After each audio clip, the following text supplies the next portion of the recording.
Hey y'all, it's Jennifer. Welcome back to my channel. Today I am coming to you with a bit of a weekend reading vlog. So we are about to go into Labor Day weekend here in the States. So we have Monday off and I am planning to use my extra day really to relax. I really would just like to do nothing. We've been going for the past few weeks and I'm really tired and I really just kind of want to stay indoors, stay at home and relax and rejuvenate. But I also want to take the extra time that I have this weekend and focus on getting ready for fall.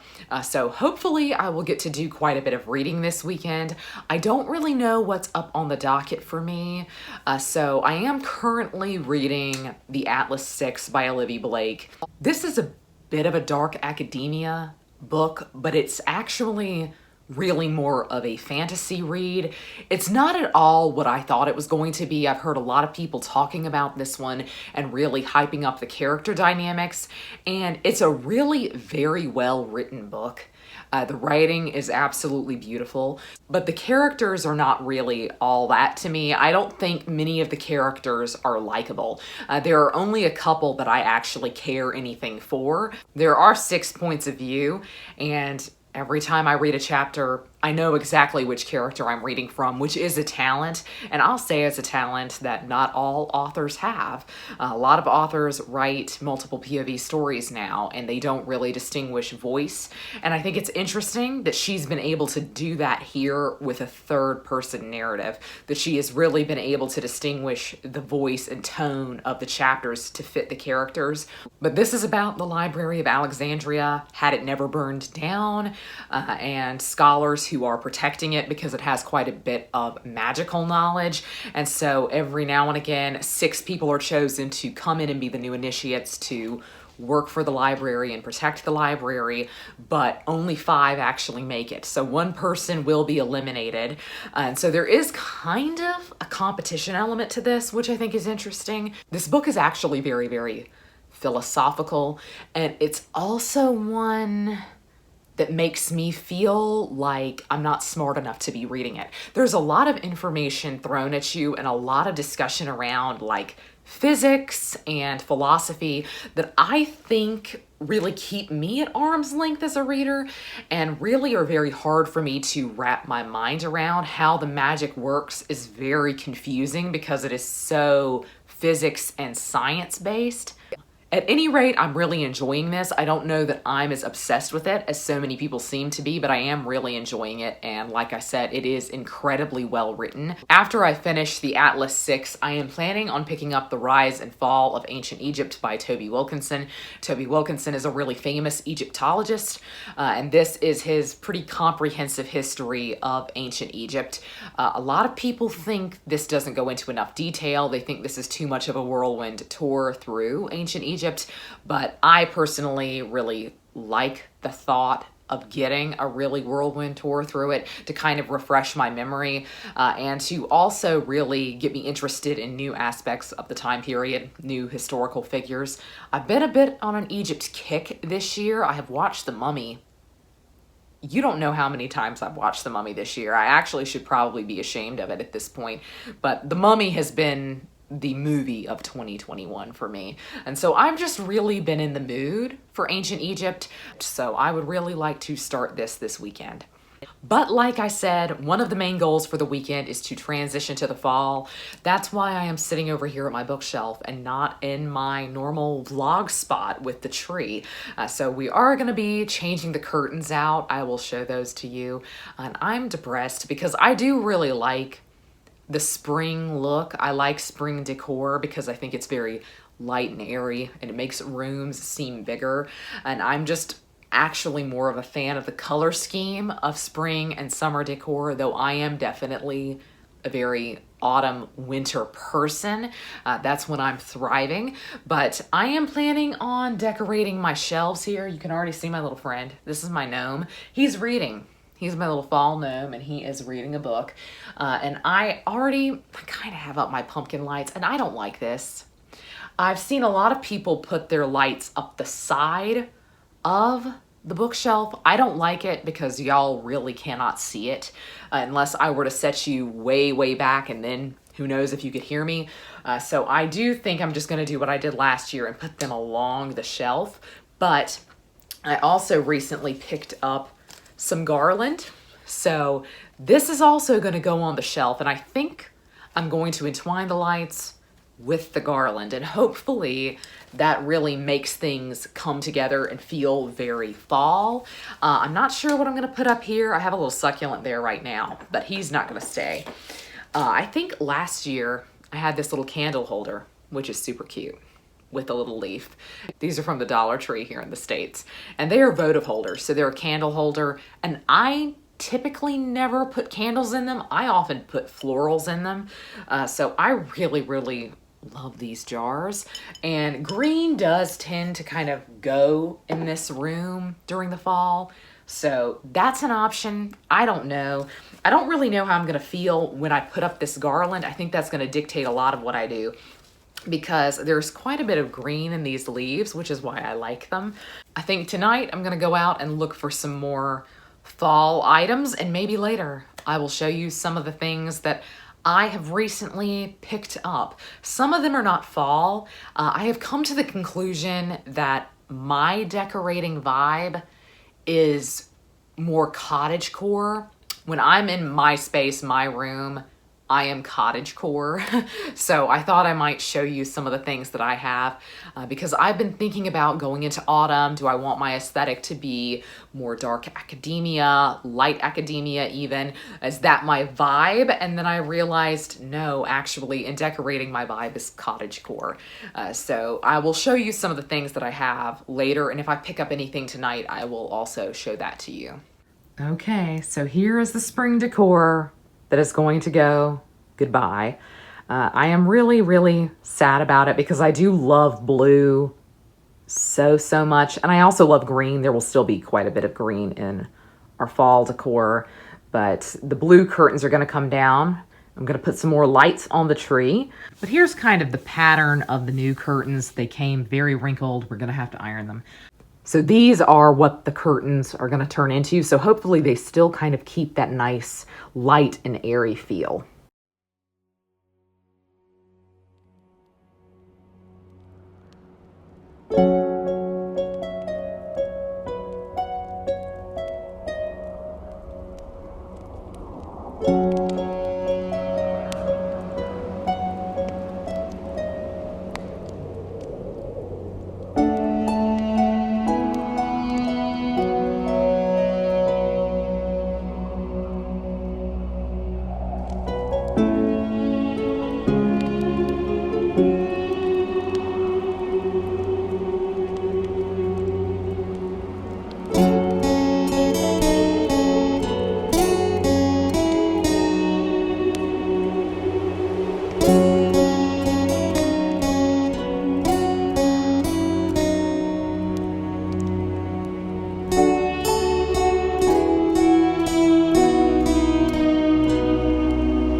Hey y'all, welcome to my room.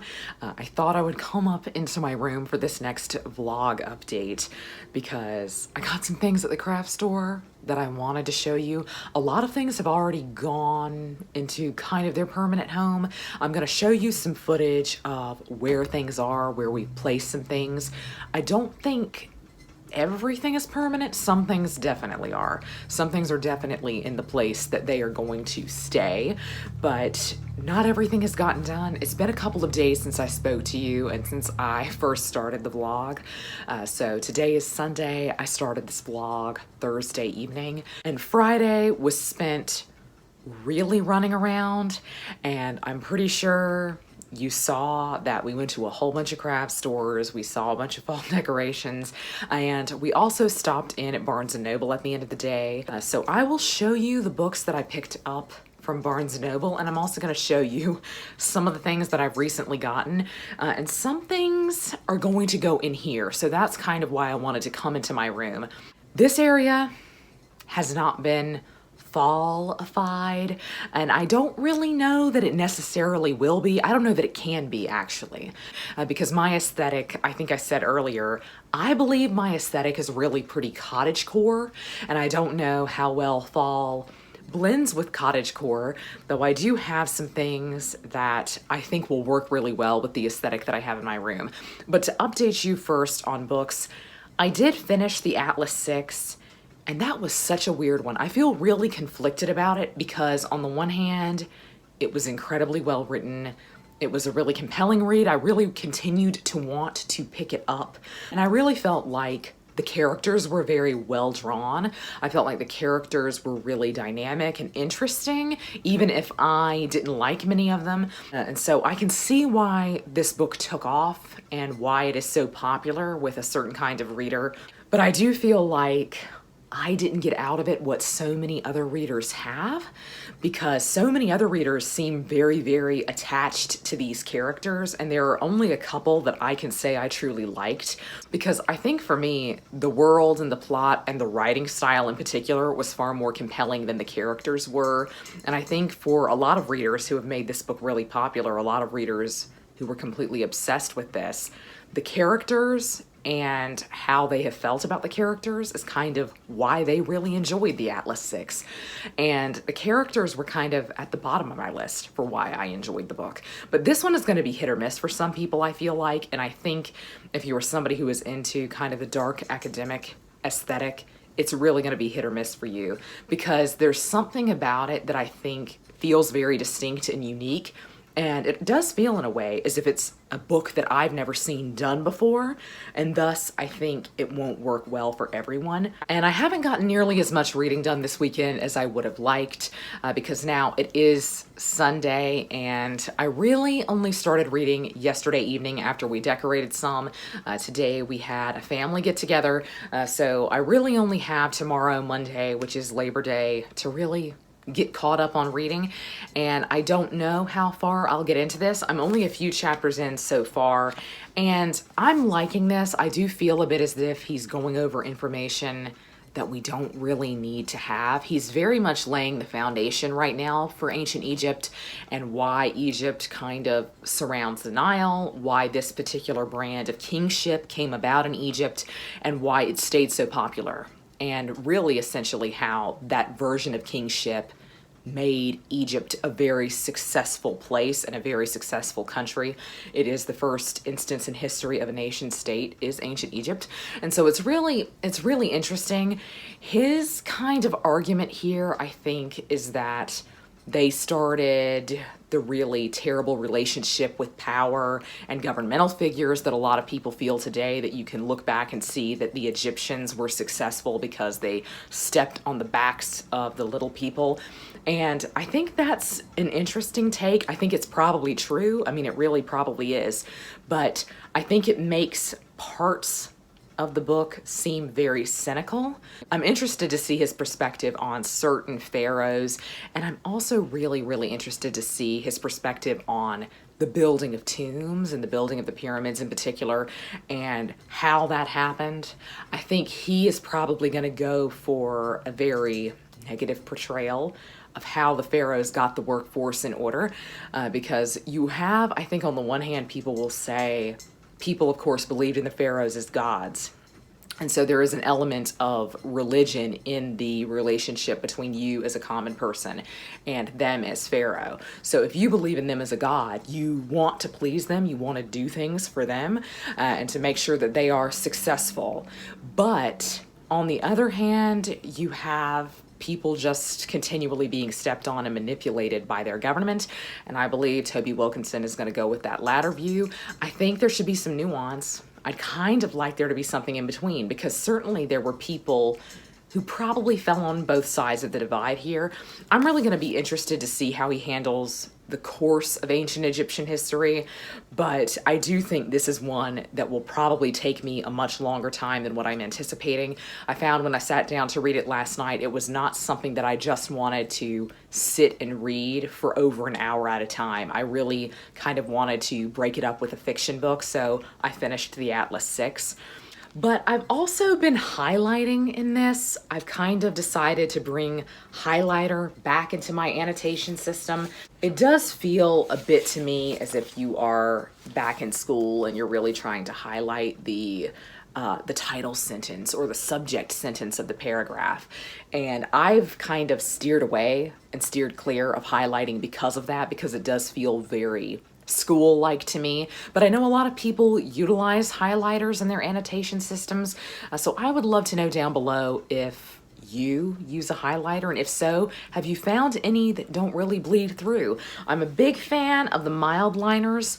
They are very, very bad in books like this. And it's funny because mild liners have been my Bible highlighters for a very long time, and they don't bleed through the super thin Bible pages. But in a book like this, they absolutely do. They shine through to the next page. I do think it's a little bit more eye-catching than just underlining. I think when you're flipping through the book, your eye does kind of catch on a highlighted passage rather than on an underlined passage a little bit more. So I think that might be valuable when I'm coming back to reference something, to see a highlight rather than just an underline.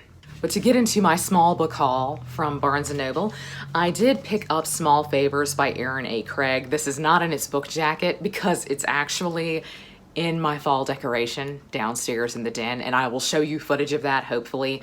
I really love it because as a naked hardcover, it's really the perfect gold. We have kind of gold as the theme in the den this year as our autumnal color, kind of this color actually, and it's just really beautiful on a tray. It really, really looks spectacular to me. So weirdly enough, I picked up a great book for fall decorating while I had fall decorating on the brain. But this is a bit of a Rumpelstiltskin retelling to my knowledge. But monsters kind of surround this small village, and they essentially will give you anything you want if you agree to give them a small favor in return.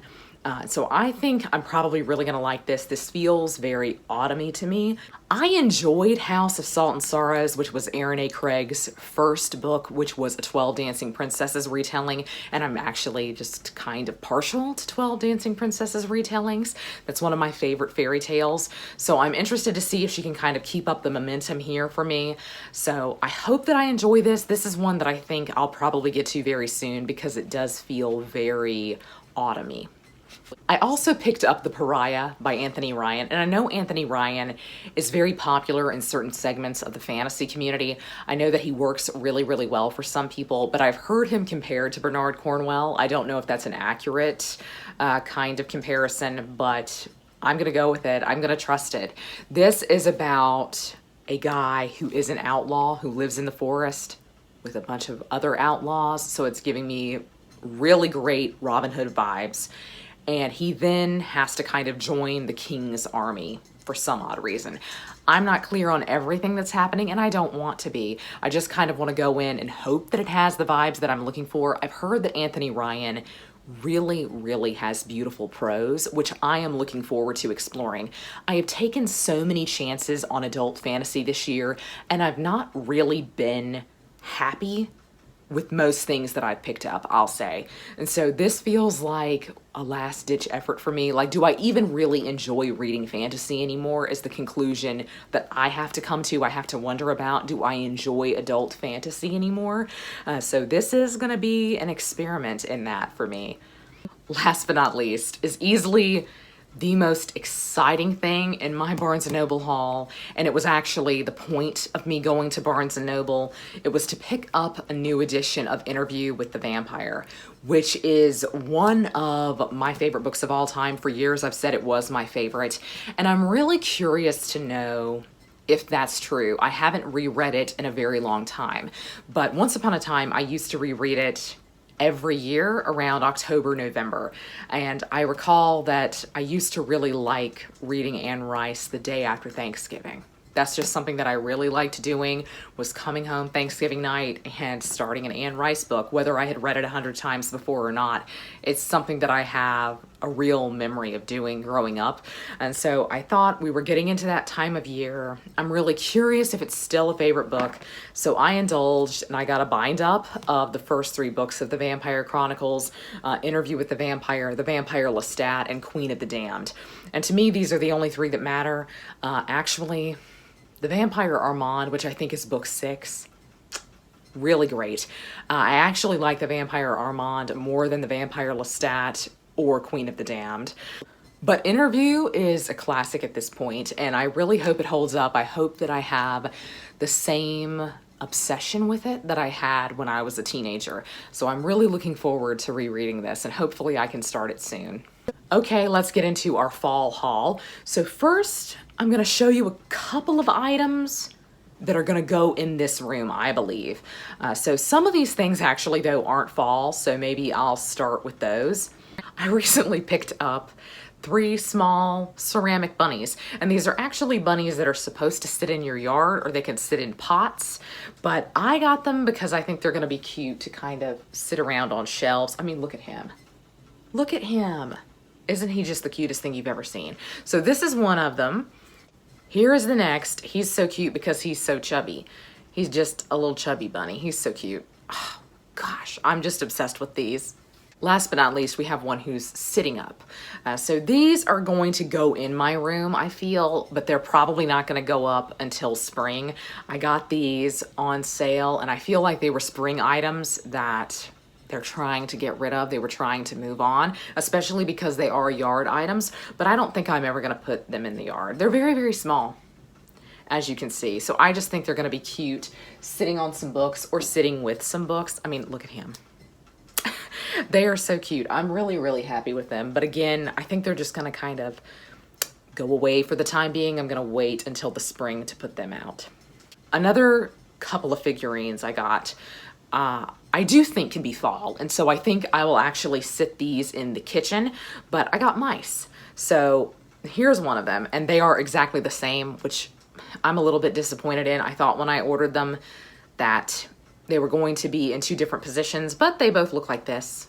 Cutest little things you've ever seen. I mean, again, so cute. Look at him sitting here. Love him. I just am obsessed with them. And with his big ears, he looks like Despero. If you've ever read the children's book about Despero the mouse, who had really, really big ears. So he's really cute. And I think with his color, since he's so dark, he can be a fall item. So I'm going to carry the 2 of them downstairs and hopefully put them on maybe a tray in the kitchen. Last but not least, items that are going to go in my room eventually, but probably won't go out until the spring, are these small roses. I got these at the Dollar Tree, and I'm just obsessed with them.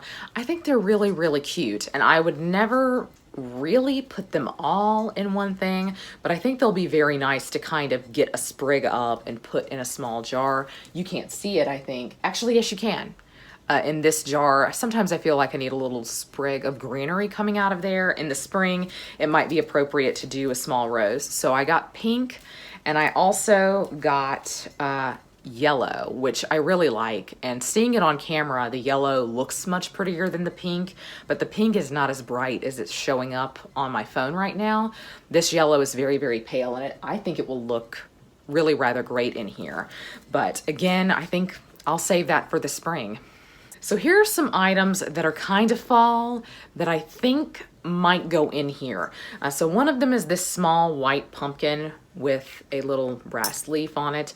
I'm not sure where I'm gonna put him because unfortunately, much of my room has white as kind of the ideal color in terms of decoration here. Even my walls look a little bit white on camera, I see, because they're actually a very light green, but I think white just doesn't really show up very well.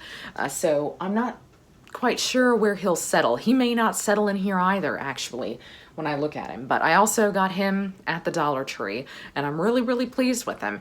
I think this is very, very cute, and it might wind up on my bookshelf. I will show you that when it's cleaned up, because I just have books sitting on the shelves in front of other books at this point, and it really does need to be cleaned up at this point before I even think about fall decoration on that bookshelf.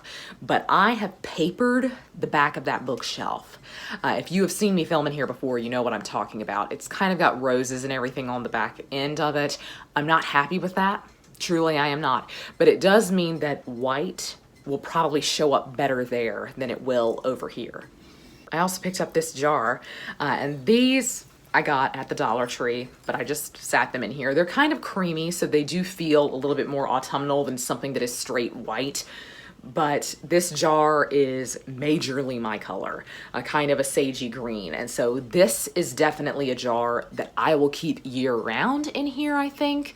But I do think it can be made autumnal very easily. So I'm really excited about this find. I don't know that these will stay in this jar. We're kind of experimenting this weekend. I get the sense that some of what we've done is probably not permanent. This may be one of those things. Okay, last but not least is something that I have kind of already put together, and I hope that you can see it.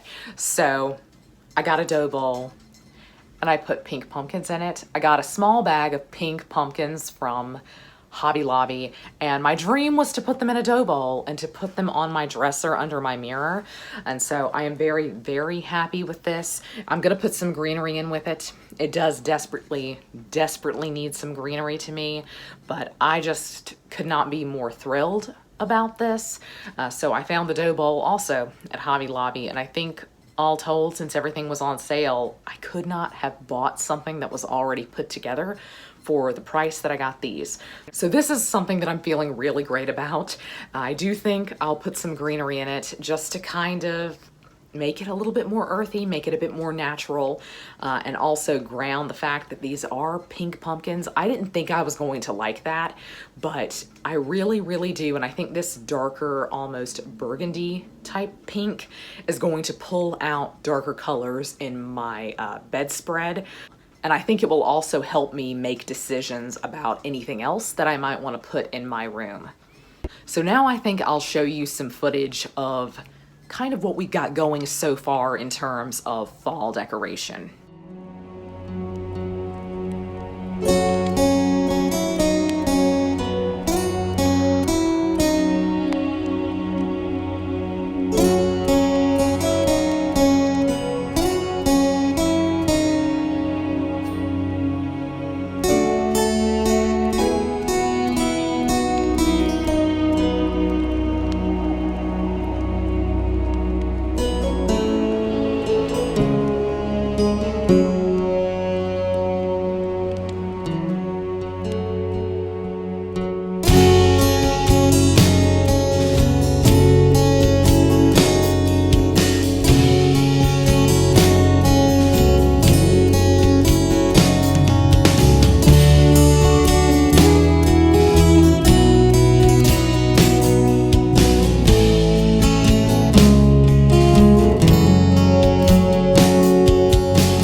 So it is unfortunately the end of the long weekend. I didn't get accomplished nearly as much as what I wanted to get accomplished. I didn't finish decorating anything. I am happy with the individual components. The only thing I'm torn on, and I really would like you to let me know your opinions on this, and I probably should have sat down so that you could see it better, but this garland, I'm just unsure about it. It feels a little bit hectic to me. It feels like a lot is happening on the shelf, which I don't necessarily love, but I did really want to just go for a very kind of organic, almost woodsy vibe on my shelf this year. And I know this is a really popular thing to do. And so I guess I'm just kind of following the trend. I've been watching a lot of fall booktuber videos and looking at how their shelves are decorated. Some fall leaf garland typically shows up. And so I just was taking a chance on this. I got it at the Dollar Tree. So it's really not gonna hurt my feelings if I take it off, but I don't know, maybe it's just something that needs to take some getting used to. Maybe I just need to get used to the idea of it being here. But it just feels like so much is happening. But it's kind of dark now, and I think with the lights on, it doesn't really look as bad. But if I'm sitting down, I think it kind of looks like quite a bit is happening because I put it on this shelf and on this next shelf down here. So I'll actually call the shelf done. And that was really one of my biggest ultimate goals of the weekend, was to say that this shelf area was finished. I also really wanted to be able to say that I finished a book this weekend. I had big plans going into the long weekend, thinking that I was probably going to read quite a bit. I planned to read more than a few books, and I didn't even finish one. I'm not halfway through The Rise and Fall of Ancient Egypt, but I think it's a book that's going to be difficult to recommend. I really picked it up because I thought that it would be a good refresher, and I also thought it would probably be a good book to have under my belt to be able to recommend people who were getting into the history of ancient Egypt. But there are aspects of it that just seem very strangely done to me. So it is something that I think will probably change as I get further into the book and I get out of kind of this earlier stage of Egyptian history. But I don't think it's a book that I'm going to be able to read straight through. I might have mentioned that earlier, but I definitely feel like that today. I was trying to read it today. It just doesn't really feel like a book that I want to sit down and read a large chunk from at a time. It seems like it's going to be something that I pick up here and there. So in the end, I didn't really read very much this weekend. So this was a very poor reading vlog, but I did get a lot of decorating done. Again, not everything is in its permanent place. I did show you a clip of the mantle, and the mantle is almost certainly not finished. There are things that we're kind of waiting on. We're waiting to see how we feel about certain things or whether or not we should put something else up there. But overall, I'm feeling happy with things. And I think this coming weekend, we can definitely iron everything out and it can be in its permanent home, which would be really great. But I think that I will wrap up the vlog here. I would love to know if you had a really nice, productive weekend, if you got a lot of reading done. But that's going to be all for me today. I hope you're all having a great week. Happy reading. Goodbye.